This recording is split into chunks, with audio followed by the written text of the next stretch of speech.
Well, she was a modern woman in a not-so-modern age. At a time when her contemporaries were wearing petticoats and corsets, Harriet Quimby, as you see, was climbing into a cockpit decked out in her satin flying suit and waving energetically to the crowd. She was as bold and tenacious as she was beautiful, and she displayed an innate understanding of marketing and salesmanship, selling herself and the fledgling field of aviation to a very enthusiastic public. She was born May 11, 1875, somewhere in Michigan. Born to William and Ursula Quimby, Harriet and her family eventually migrated westward in search of better health and better living in California. San Francisco in the early 1900s was a rough and tumble community, populated by a fascinating array of dreamers, performers, and bohemians. Harriet, whose talent as a writer was beginning to blossom, thrived on the diverse people and personalities, and made a name for herself as one of California's premier newspaper women. But by 1902, Harriet was restless. She needed more travel, more adventure, more challenge. She found all of the above in New York City, where, beginning in 1903, she became a regular contributor for Leslie's Illustrated Weekly.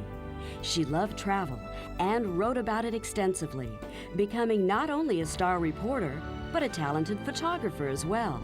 She was hired full-time by Leslie's in 1905. But it was at New York's 1910 Belmont Air Meet that Harriet's destiny was sealed. A variety of influences coalesced on that crisp October day as the young writer enthusiastically reported to her friends that flight appeared quite easy.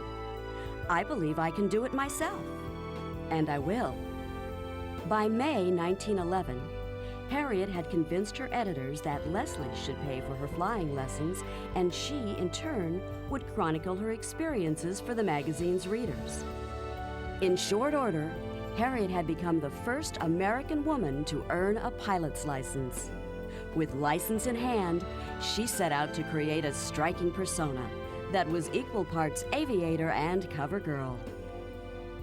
She joined an exhibition group and began competing in a variety of meets.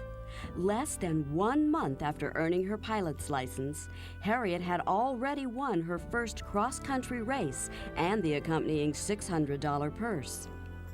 Harriet became known as an extremely safe pilot, someone dedicated to pre-flight checks and the use of seatbelts. She penned a detailed article on how to avoid the dangers of flight. That article proved to be a milestone in the development of pilot checklists. On April 16, 1912, shortly after the sinking of the Titanic, Harriet's fame reached its zenith as she became the first woman to fly the English Channel. The flight was a resounding success, and Harriet's place in history was destined to be far more than a footnote. In late June 1912, Harriet departed for the Harvard-Boston Aviation Meet, where she would be one of the headliners. After a successful opening day, filled with interviews, photographs, and demonstration flights, Harriet decided that she would fly the course that had been laid out for the next day's record attempt.